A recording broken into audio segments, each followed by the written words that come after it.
E aí pessoal do oitavo ano, beleza? Então, hoje eu vou estar trazendo para vocês uma correção, tá bom? Sobre o nosso conteúdo de Revolução Industrial, tá? Então se liga que vai começar a aula. Pessoal, logo de primeira, eles querem saber o seguinte: sobre os fatores que favoreceram o início da Revolução Industrial, assinale a alternativa correta em seguida. Em seu caderno, explique as alternativas que você considerou incorretas. Vamos olhar cada uma delas e ver por que elas estão erradas, tá bom? Lembrando, a alternativa correta é a D, tá? Dá com um X muito feio aí, mas vocês vão fazer mais bonito que eu sei.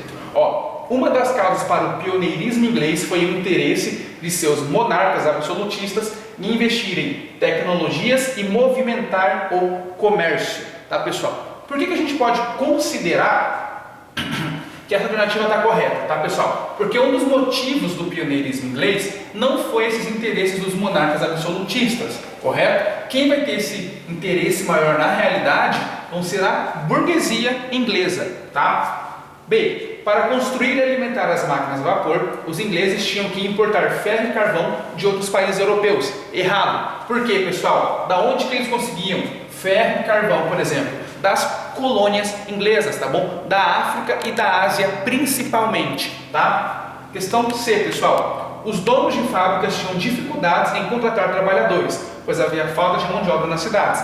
É justamente o contrário, tá? É justamente por haver muitos trabalhadores que nós vamos ter a exploração que vocês vão ver aí da Revolução Industrial, com os caras recebendo um pouco salário, trabalhando muito durante o dia, tá bom? Não tendo seguro-desemprego, não podendo ficar doente, uma série de outros fatores, tá? A questão E também está errada porque ele fala que várias tecnologias, como o motor a vapor e os teares, foram descobertas por acaso, pois não havia interesse em acelerar a produção industrial. Errado, tá? Não são descobertas por acaso, eram coisas pensadas. As máquinas começam a ser pensadas justamente para acelerar esse processo, para que eles consigam produzir cada vez mais e vender cada vez mais, tá? E a alternativa D está correta porque ele fala que a primeira área que se desenvolveu na Revolução Industrial foi a têxtil. Tá? Pois a Inglaterra produzia muita lã em seu território e algodão em suas colônias. Exato, tá, pessoal? É só vocês lembrarem daqueles filmes que retratam a escravidão nos Estados Unidos, por exemplo, onde que os escravos negros eles trabalham? São sempre em plantações de algodão, tá? E lembre-se, nessa época,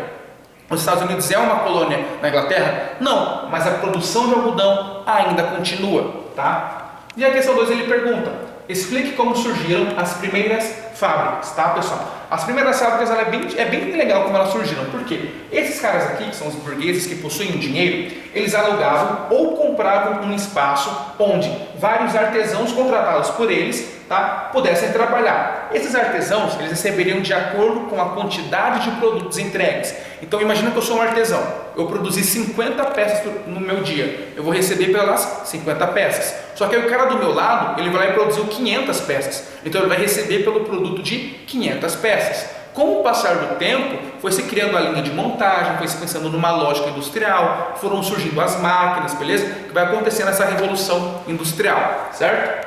Bom, pessoal, também temos o seguinte: registre a seguir uma mudança tecnológica, social e econômica da Revolução Industrial.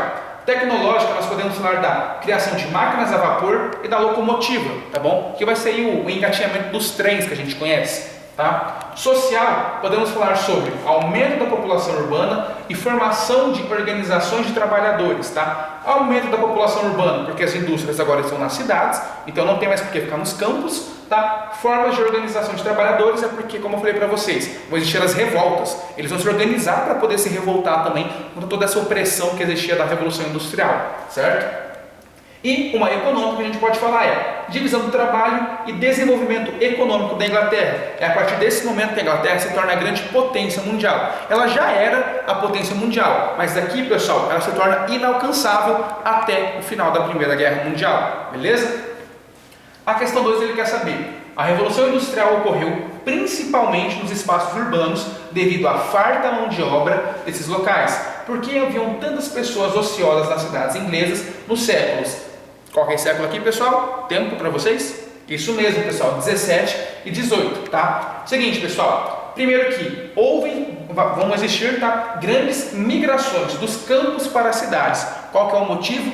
Política do cercamento. Tá bom? Então os ingleses iam lá e roubavam, na verdade a coroa inglesa ia lá e pegava as terras para elas, tá bom? Porque elas alegavam que as pessoas não tinham o quê? O documentozinho lá, tá? Então, eles saíam dos campos para as cidades, beleza? O que vai acontecer, pessoal? Como existiam muitos trabalhadores nas cidades e não existia um número exato, tamanho de vagas. Então, por exemplo, imagine que tinham 1000 trabalhadores para 100 vagas, tá? Então, desses 1000 trabalhadores, 100 iam conseguir um emprego e 900 pessoas iam ficar sem emprego nas indústrias. Iam ficar o quê? Ociosas. Cadê? Aqui. Iam ficar ociosas, tá bom? Iam ficar meio sem ter o que fazer. Como essas pessoas poderiam conseguir emprego caso se instalasse uma outra indústria, alguém fosse demitido, tá bom? Ou eles também conseguiam empregos nos setores governamentais, como limpar as ruas, como guardas municipais, entre outros fatores, tá bom? Bom, aqui ele quer saber o seguinte, pessoal, vamos lá, eu vou ler com vocês essa. Leia o trecho a seguir escrito em 1776 por Adam Smith. Lembrando, Adam Smith é o pai do liberalismo econômico. Menos intervenção no governo, certo? Mais liberdade para o mercado, beleza?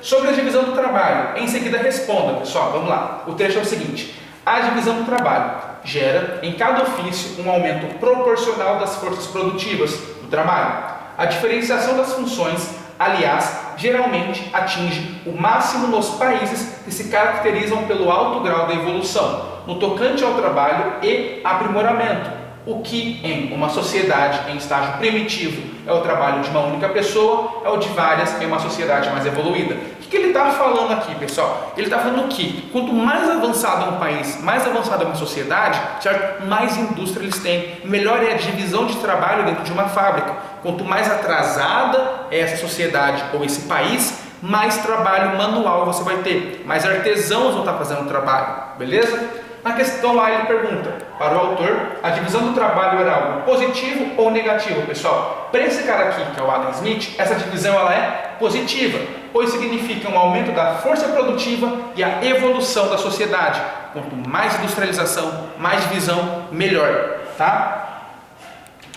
Na questão B ele pergunta, pessoal, de acordo com o trecho, cite um fator que diferencia uma sociedade primitiva de uma evoluída. Bom, pessoal, o trecho vai ser o seguinte: quanto mais dividido fosse o processo produtivo, mais desenvolvida seria a sociedade. É esse o trecho que vocês podem retirar aí do texto.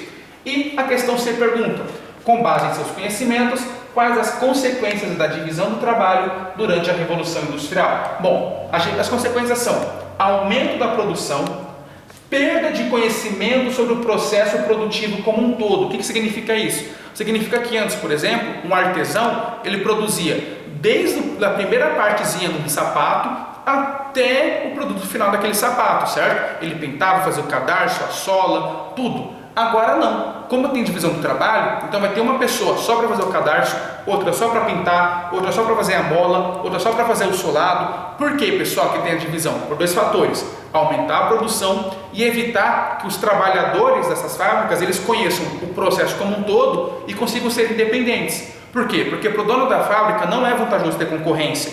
Então a divisão do trabalho também é uma forma dele eliminar a concorrência. Porque se eu sei fazer só cadarço, por exemplo, eu não posso me demitir do meu emprego e abrir uma fábrica de tênis. Por quê? Porque eu não sei fazer todo o processo daquele tênis, eu sei fazer só cadarço. Ou não posso me demitir e abrir uma pequena lojinha que seja, entende? Por quê? Porque eu não sei fazer um tênis mais. Ninguém mais sabe fazer o todo, só sabemos fazer as partes, correto?